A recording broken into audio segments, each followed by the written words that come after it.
তুই কেন মানুষগুলোকে এভাবে কষ্ট দিচ্ছি বলতো? প্রধানের মেয়ের সাথে বিয়ে করলে তোমরা খুশি তো? যাও বিয়ের দিন ঠিক করো।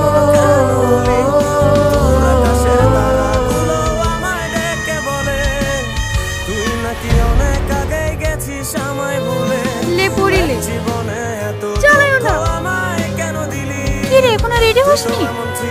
আমি কি করবো না। কেন এরকম করছে বলবি? গ্রামের মরাল মালতি আত্মীয় স্বজন সবাই এসে বসে আছে। দরকার হলে আমি তো পা ধরছি। শুনছো না? ঠিক আছে মা, যাও আমি রেডি হয়ে আসছি। ধরতে নাই পারি বন্ধু হৃদয় পাশা